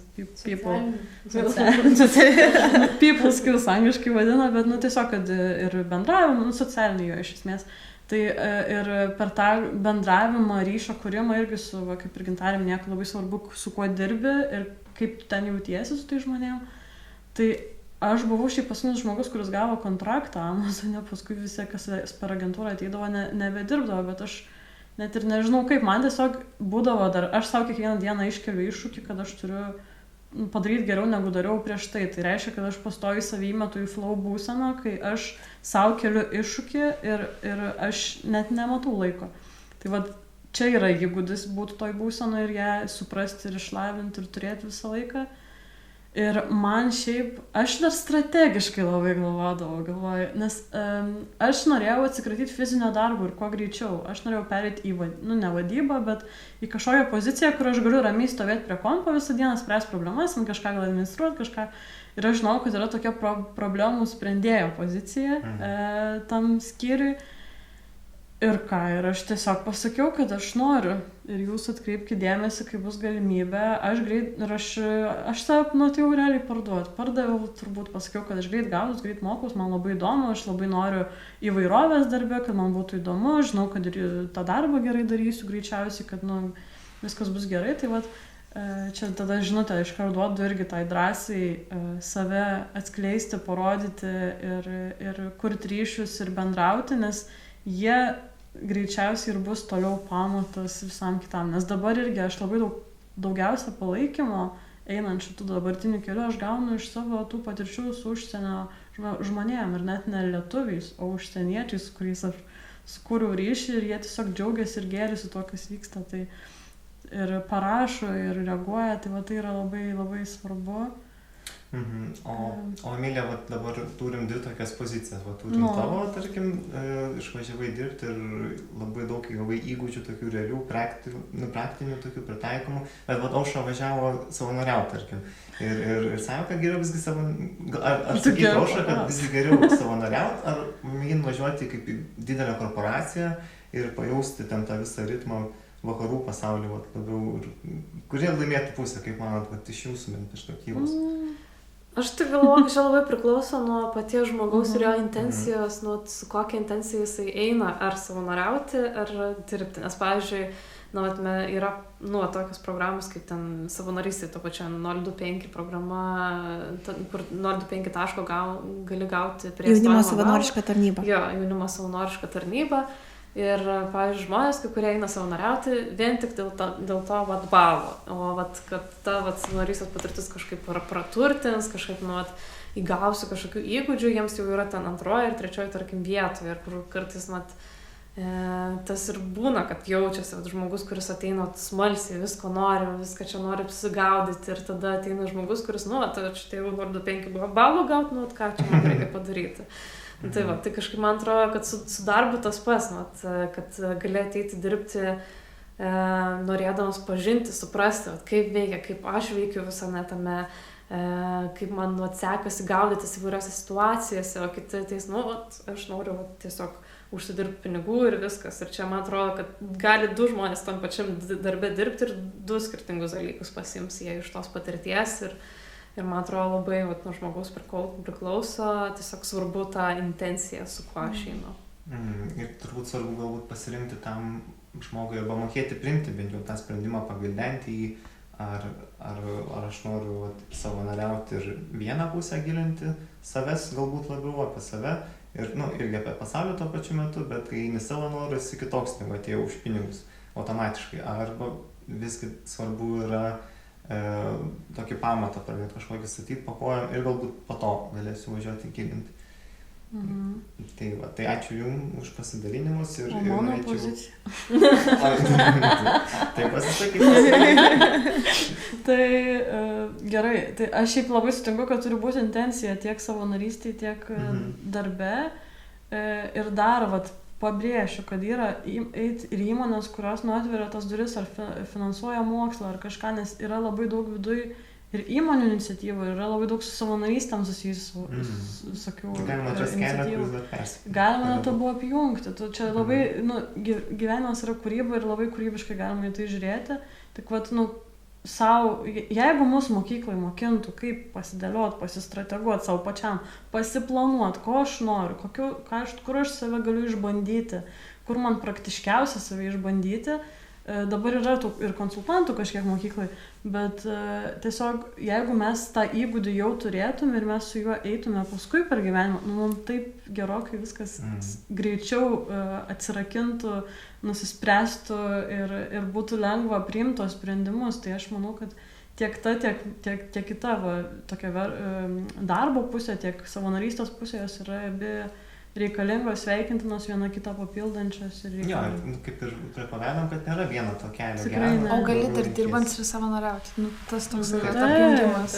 Na vis tiek, bet pirma intencija po mokyklos turi būti kažkokia tai viena, nes jei norėsi ir dirbti ir savanoriauti, bet ten gali būti, kad bus galbūt tiek daug sprendimų, pasirinkimų, kad nieko gal nedarysi. Jo, tiesiog, savo iškelt klausimą, ką aš noriu dabar atsakyti apie save, ką aš noriu apie save sužinoti, kur aš noriu save išbandyti ir suprasti, ar tai man ar ne man savanorystė, toks tiesiausias kelias, kur tu gali ir išjausti, ir pabūti tame, ir įsikūnyti, ir padaryti. Šešėliavimas irgi, kai esi įmonėse, tu iš šono matai, stebi. Dabar tikrai daug tų iniciatyvų yra, kur mokyklos suolė tu tiek gali išbandyti. Ir aš kaip pagalvoju dar apie mokyklą, tai visas pamokos... Užvirda kraujas. Ne, man visas pamokos ir visi ten tie įgūdžiai, viskas įvyko po mokyklos, po pamokų, ne mokyklos suolė. Tikrai, 100%. Kiek tu save pats kreipi ir su kokiom intencijom, man labai patinka žodis intencija. Intencija. Gerai, tai aptariam du bent jau galimus kelius, kurie ir tai gali būti apsijungę kartu ir kaip sakai, reikia kūrybiškai labai žiūrėti šitą visą reikalą. Bet dar norėčiau pagvildenti temą, kad gap year tikrai, manau, mes bent jau susidūrę ir manau, jaunas žmogus susidurs su tokia labiau probleminė pusė, kad gali būti tos laisvės nemažai ganėtinai, ką galiu daryti, ir yra tokių pavojų, kur yra žinau tokių atvejų, kur tiesiog galbūt gap year nėra pavykęs ir nieko labai daug žmogus tas nenuveikia ir jis nelabai net turi galiausiai motyvacijos kažką veikti ir toliau šitas kelias gali sekti toks duobėtas, bet svarbiausia, norėčiau gal paklausti jūsų, ką manote ir pakalbėti apie tai ir ką daryti, jeigu ta patirtis gap year yra visgi tokia labiau neigiama ir varžanti negu išlaisvinti, tai čia šitą bus tą dariau, o jeigu visgi kažkas nepasisekė, nes gali būti, jeigu šviesioji pusė gali būti ir tamsioji pusė, bet kaip iš tos tamsiosios pamatyti, kur toliau eiti link gėrio kažkokio savo ūkdymo ir panašiai. Tai gal Gintarė norėčiau šitą kartu su jūs tai klausimą paklausti. Kaip jūs manote? Turi minčių? Aš irgi turiu minčių. Bet jūs jau pakalbėjote. Aš trumpai. Gerai. Tai aš kaip pagalvoju, aš savo tą patirtį, kai dirbau fabrike mėsos ir sandėly, galėčiau įprasminti taip, kad oi, čia mane suvaržė, aš čia švaiščiau gyvenimą, laiką ir viską, bet viskas yra per tai, kaip aš tai įprasminu, kokią aš prasmę tam suteikiu. Ir aš tame matau labai daug gerų dalykų. Bet žiūrint tuo metu, kai tą patiri ir esi tame, taip gali atrodyti. Bet paskui, kai toliau į save kreipi ir išgyveni, toliau laiko praeina, tai tu labai taip įprasmini, kad to reikėjo visgi. Tai tau davė ir tokių antrinių naudų, kurios tuo metu neatrodė kaip naudos. Aš gal iš savo pusės irgi galiu labai pasakyti, kad aš net sakyčiau, kad būtinai reikia padirbti nekvalifikuotus darbus. Čia toks dalykas, nes aš irgi esu dirbus Maksimoje ir salės darbuotoja ir kasininkė. Ir čia žinokit, jeigu man reikėtų išsirinkti kažkokią patirtį, kuri man daugiausia davė mano sielai, tai kad ir, šiek tiek iš Emilijos irgi girdžiu, tai tiesą pasakius, tai buvo darbas, kuris mane kaip žmogų labiausiai išugdė. Nes būtent dirbdama Maksimoje pas mane atsirado vienas dalykas, begalinė pagarba. Nes, aš buvau tokioje šeimoje, kur ten, sakykime, tėvai turėjo tam tikrą statusą ir jie, sakykime, buvo tam tikras, lyginimas, kad, jeigu tu nesimokysi, tai tu ten tapsi Maksimos kasininkė, ar ne? Bet, ta prasme, su milžiniška pagarba, ta prasme, aš dabar taip gerbiu ir aš tokią stiprią meilę jaučiu visiems žmonėms, kurie dirba tos darbus, kurie yra beprotiškai, nėra nei vieno nereikalingo darbo ir nėra nei vieno darbo, kuris būtų kažkiek, sakykime, prastesnis, mažiau vertingas, kad ir kokį darbą mes bedirbtume, mes visi tarnaujam vieni kitiem. Ir ar mes esam kažkokio milžiniško mechanizmo mažas raiktelis, ar mes kūriam dalykus, kur iš mūsų tiesiogiai kūryba eina iki kliento ir mes galim patirti tą apsikeitimą.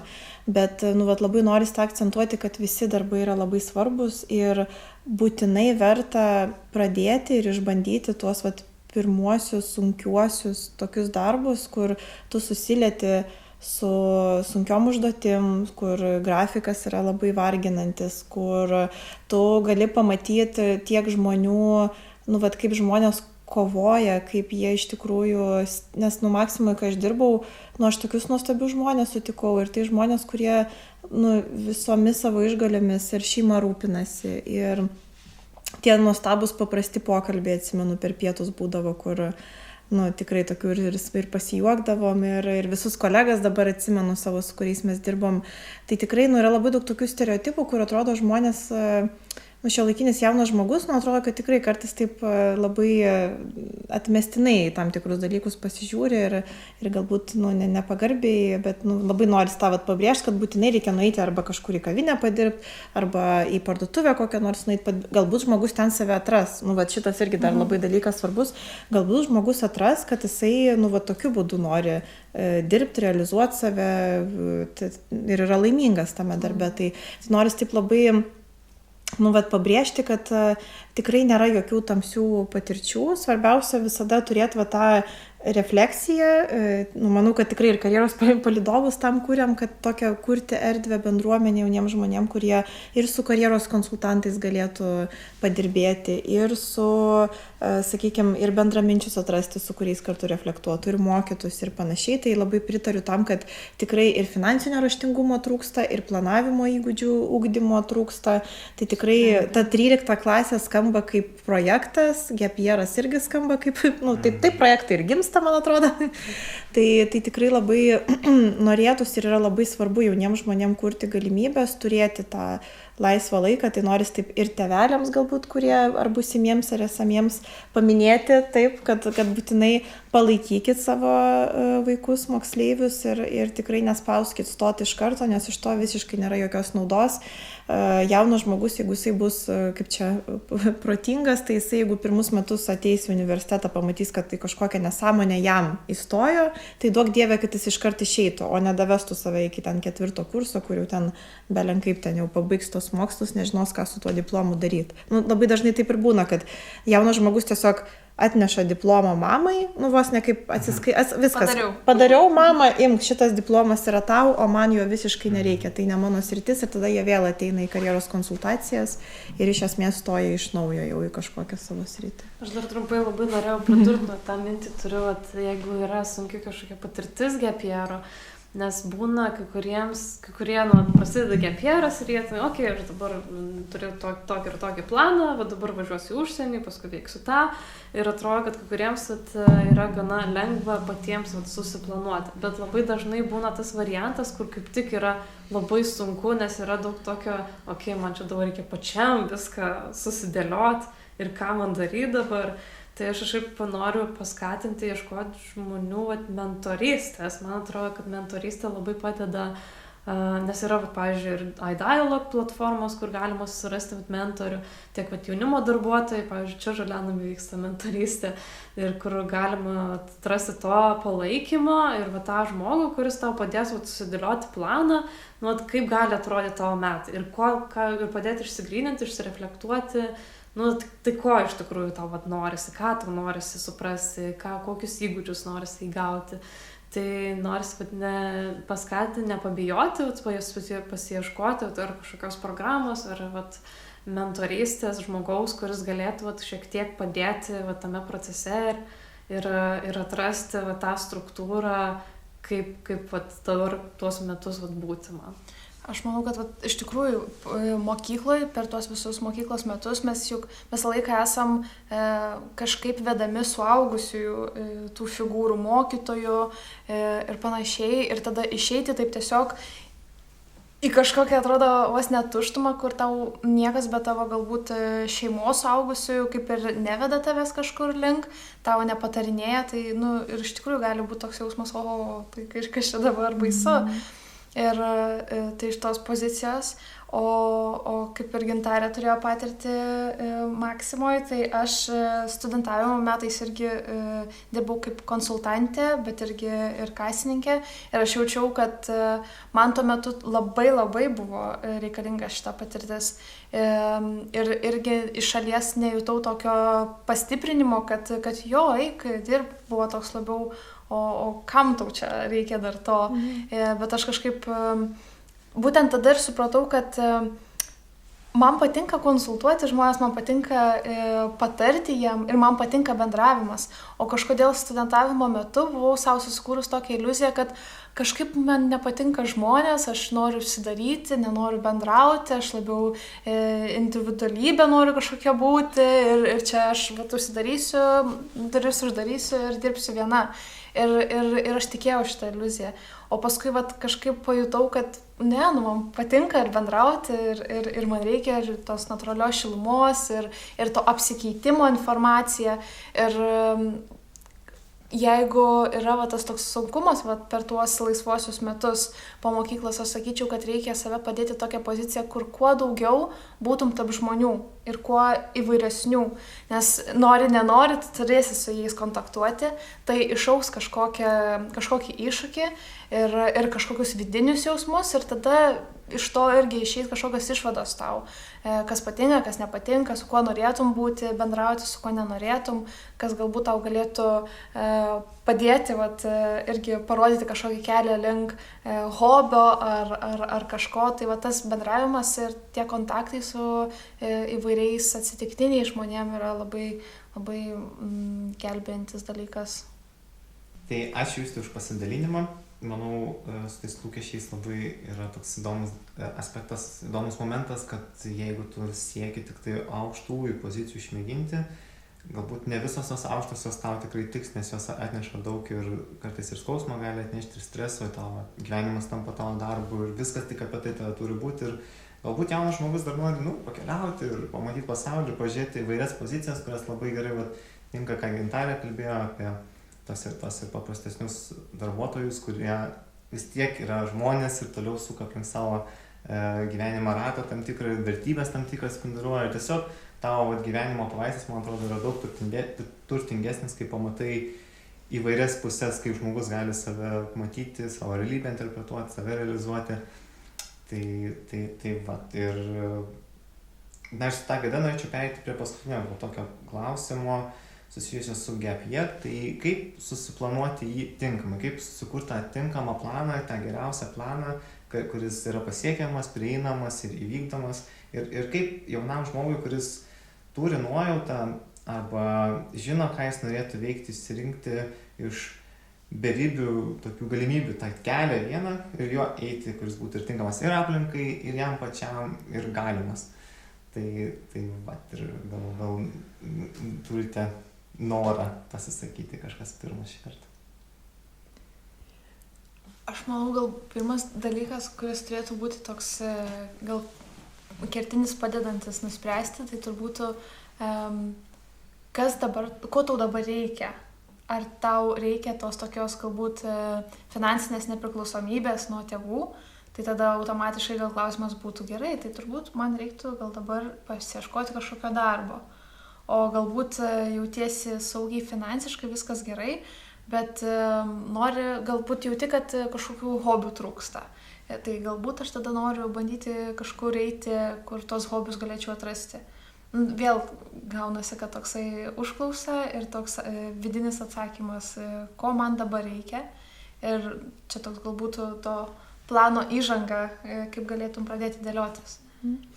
Man atrodo tikrai, kad toks yra įkvėpimas noras, kad prie šito video, kad atsirastų netgi tam tikros nuorodos, nes man atrodo, į gap yearą tikrai norisi palinkėti jauniems žmonėms pasižiūrėti taip kompleksiškai, kad tikėtina tikrai nemažai daliai norėsis ir darbo, ir galbūt tai gali būti koks nors išvažiavimas, kaip pavyzdys, ten 3 mėnesiams kažkur į užsienį padirbėti, kaip pavyzdys, ar ne, bet nepamiršti, kad tai nebūtų vien tik tais darbas, kai jaunas žmogus daugiau nieko nemato, apart ten nuo ryto iki vakaro darbas ir paskui savaitgaliai tokie, kad nebėra daugiau jėgų nieko kito daryti.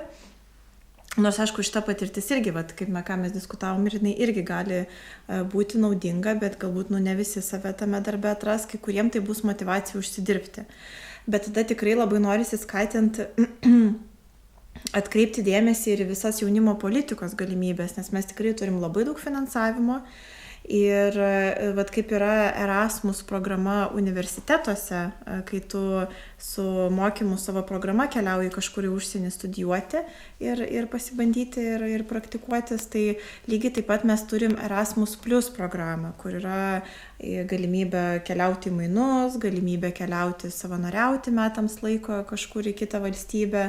Ir visa tai šita programa yra finansuojama. Tai šitas dalykas tikrai, ką labai norisi skatinti padaryti. Taip pat labai norisi skatinti atrasti organizaciją arba jaunimo organizaciją arba su jaunimu dirbančią organizaciją, kurioje atėjus, kaip mes dabar esam Žalianamyje, tai yra atviras jaunimo centras, tai kurioje atėjus tiesiog ateiti pas jaunimo darbuotojus arba pas lyderius tos organizacijos ir tiesiog paklausti, kokias aš turiu galimybės, ką jūs galite man pasiūlyti, ar kažkokią individualaus palydėjimo programą su konsultacijomis, ar kažkokias galbūt kelionės į užsienio valstybės. Tai tarsi atrasti tuos jaunimo srities tokius lyderius, prie kurių galima būtų kaip čia prisisekti tam tikram laikui, ir ar tai būtų jaunimo darbuotojai ar kažkokie lyderiai, ir įsisukti į tokią organizacinę veiklą, kurioje būtų atsivertų langas į tam tikras galimybės, per kurias galima būtų tiek susipažinti su kitais žmonėmis, tiek labiau pažinti save. Tai mano toksai, manau, siūlymas, receptas, tai būtų pamėginti susikurti kompleksinį kažkokį planą, kuriame būtų įvairios priemonės, tiek projektinės, tiek darbo krypties priemonės, tiek ta pati iDialog mentorystė, Junior Achievement įvairios galimybės, ten šešėliavimo ir visos kitos. Tai ieškoti tų įvairių organizacijų, kur galima būtų pasisemti kažko, ir kas dažniausiai, kas yra nuostabu, dažniausiai tai būna visiškai nemokamai. Ir dar noriu pasitikslinti, ar Erasmus Plus minėjai programa, pavyzdžiui, viena iš tokių galimų, ar jinai yra tikrai prieinama ir žmonėm, kurie baigia po mokyklos ir dar nėra priskyręs savęs prie nieko, ar čia jau, kai žmogus yra kažkur? Jinai yra prieinama nuo 14 iki 29 metų, visiškai nemokamai. Tai yra Lietuvoje mūsų jauno žmogaus tas amžiaus laikotarpis, tai tikrai yra prieinama iki pat 30 metų. Ir čia apie jaunimo menus kalba, nes mokymai, kiek aš tenka matyti, kad net neribotas yra amžius, kur galima ten dažniausiai nuo 18 iki gali žmonės važiuoti, ir esu tikrai mokymuose dalyvavusi, kur labai įvairaus amžiaus dalyviai susirenka, o jaunimo mainai tai jo, ten grinai skirti jauniems žmonėms tokia galimybė, tai galbūt pabaigus mokyklą iš tikrųjų netgi pažins su savo bendraamžiais ir su bendraamžiais iš užsienio, tai galbūt ir norėtųsi tokios progos tikrai. Ir tu jau minėjai, kad žmogus gali ieškotis kaip mentoriaus, kažko pagalbos iš aplinkos, bet jeigu, tarkim, žmogus neturi motyvacijos eiti pas kitus ir jisai pats nori šitą problemą kažkaip, nebūtinai problemą, bet tiesiog atrasti šitą kelią pats, ką tai jam parekomenduotų, pavyzdžiui? Aš iš pradžių tai vis tiek rekomenduočiau susidaryti kažkokį planą, pačiam struktūrą susikurti, nes man atrodo, kad tikslas be plano yra tik svajonė, yra tas pasakymas. Tai tam, kad įsigyvendinti tie gap years kaip tokie prasmingi metai, per kuriuos žmogus kažką išmoksta, ir jeigu žmogus nemotyvuotas eiti pas kažką ir su kažkuo dirbti, gal jis nori pats viską išsiaiškinti ir kažkaip nuo to kelio susikurti. Man atrodo, viskas prasideda nuo poreikio tiesiog ir suprasti savo poreikį ir tikrai atsakyti klausimą, ko man dabar reikia ir ar aš tikrai sugebėsiu vienas tą padaryti, ar man reikia kažkokios pagalbos iš išorės.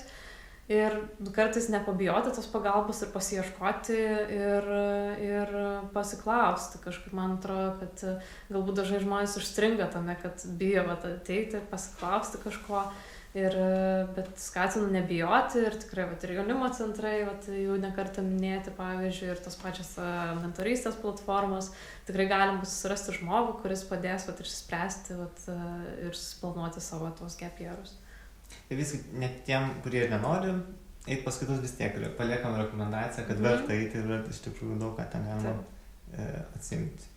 Ir kaip tu, Emilija, manai, ką galėtum dar pridurti? Jo, tai kai klausai tinkamiausias kelias, teisingiausias, tarsi toks, tai man toks iškart viduje jausmas, kad nėra to, kad nėra, kad viskas priklauso nuo kiekvieno, kas kaip ką išjaučia, koks etapas iš vis, gal kažkam yra daug visokių sunkumų tuo metu ir tikrai fokusas yra į tą išlikimą ir savęs įprasminimą ir gyvenimo prasmės atradimą ir savęs pažinimą. Tai toks, ir jeigu irgi kaip tik norėjau apie tą pusę, kai net, nėra motyvacijos ir tiesiog yra kiti sunkumai, tai ir sustot, ir pabūt su tuo, susitvarkyti, tai teikti prioritetą tai atjautai, lengvumui, savęs priėmimui, susipažinimui su savim, nes tada, kai tu save priimi, nesvarbu, koks tu bebūtum ir kiek ten ko užkaupęs mokyklinėse patirtyse ar po mokyklinėse veiklose ar draugų tarpuose, ten tiek daug vyksta tuo metu procesų vidinių, kad kartais tiesiog ir noris taip sustot, pakvėpuot, pabūt, suprast, kas čia įvyko, ir tada imtis jau to karjeros kelio klausimo ir link jo judėti. Tai aš dar tik papildysiu be visų, kas buvo paminėta, tai praktikas ir ėjimai ir į darbovietės. Aš turiu tą savo truputį turėtą kelią, tai irgi galima bet kam LinkedIn'e parašyti ir specialistų paklausti, kaip atrodo jų darbo diena, ką jie veikia, kokie jų iššūkiai, kas jiems labiausiai patinka. Galima tų įvairių būdų yra prieiti prie to, kad suprastum, ko nori, bet esminis yra, kad visiems tie jau mažos užuominos jau yra mūsų patirtyse, mūsų asmenybėse, kaip mes augom ir kaip mes judėjom mokyklos laikais. Tai yra tik tai klausimas, kaip greit aš tai atskleisiu ir įgalinsiu. Tai aš to labai labai linkiu, to laiko visiškai savo ir savęs priėmimui ir tada išjautus su tą pačią nuojautą irgi minėtą taip paimti ir ta kryptis išjausta jinai atsiras ir dažniausiai vienaip ar kitaip iš tų visos gausos galimybių, kokios tik yra, tu visiems tu jauti, kur tave labiau traukia, kur to visiškai ne, kur yra gal, kur yra jo, tikrai taip, aš čia noriu, tai tuos tikrai taip fiksuot, gal irgi pasifiksuot, ateičiai galbūt šoniukę, niekada nežinai, gal ir tas gal į tą tikrai taip kažkada ir išauks, kai bus išbandytas. Tai man yra toks priėmimas, tada nusistatymas, ko noriu, ko reikia, ir tada, kai jau ateina laikas imtis veiksmų, nestovėti. Man labai patiko tavo idėja turėti tą atvirumą, galbūt parašyti kitiems žmonėms, paklausti, kaip jų atrodo karjera, ta kasdieninė karjera. Kad ir pažinčių rate, bet ko. Jo, kad ir pažinčių, bet net žmonių, kur nepažįsti, manau, kad yra daug baimės ties to, kad žmonės nelabai linkia, aš jau galiu parašyti kažkokiam profesoriui kažką, kaip jo atrodo diena, bet kodėlgi ne, ir galėtų tai būti viena iš tų užuominų, manau, kurias labai reikia stebėti apie save ir kas tave veža galimai, kas tave domina. Ir jeigu jau klausi žmogaus, tai greičiausiai tau yra kažkoks viduje kažkas prašo, kad tu paklaustum, nes tave kažkas domina. Tai jau galėtų būti kaip toks ženkliukas, kurį atkreipdėmėsi. Na gerai, tai norėčiau ir aš palinkėti žiūrovam ir klausytojam jauniem, kurie, pavyzdžiui, renkasi apie gap year, galvoja apie gap year galimybę, apie laisvuosius metus, kad tokios drąsos galbūt, kad grįžtant prie to ugnies ir chaoso motyvų, kad nebijoti žengti kažkur į tolį ir žiūrėti teigiamą pusę iš tų visų patirčių, nes net ir neigiamos patirtis galiausiai tampa teigiamom ir tai greičiausiai ir būna labai dideli išgyvenimai ir patirtis, kurios pakeičia tave ir jeigu paimtume bet kokį sėkmingą žmogų, greičiausiai rastume jo gyvenime daug tokių momentų, kurių buvo, arba kelis bent jau rimtus momentus, kurie buvo, ką jis pavadintų neigiamais, bet tai jį privedė prie kažko didesnio tokio. Ir dar apie gap year norėčiau paminėti, kad man atrodo yra labai daug galimybių vykti į užsienį ir aš irgi prie tos judu idėjos, kad reikia jaunam žmogui bent jau išvažiuoti, pamėginti ir kad ir grįžti po to ir viskas okei su to. Bet tiesiog užsienyje yra daugiau didesnių perspektyvų, kurios man, pavyzdžiui, labai jaučiasi, kad Lietuvoje vis dar yra tokio posovietinio pamato, nemažai yra likę. Išvažiavus į vietą, kur visiškai nebuvo tokio sukurto kultūrinio aspekto, galima pamatyti tiesiog kitus būdus, kaip gyventi, kitus būdus, kaip elgtis tam tikrose situacijose ir ko apskritai, ko aš norėčiau turėti. Tai va, tai ir norėtume užbaigti šios dienos mūsų įrašą. Tai su jumis buvo organizacijos Naujas aspektas atstovai, projekto karjeros palydovai, vedėjai ir čia buvo mūsų pirmasis filmuojamasis podcastas. Ir siūlau laukti sekančio, jeigu patiko epizodo, kuris bus labiau apie aukštąją mokyklą, apie studijas, studijų gyvenimas ir kokie tenai yra visų kaip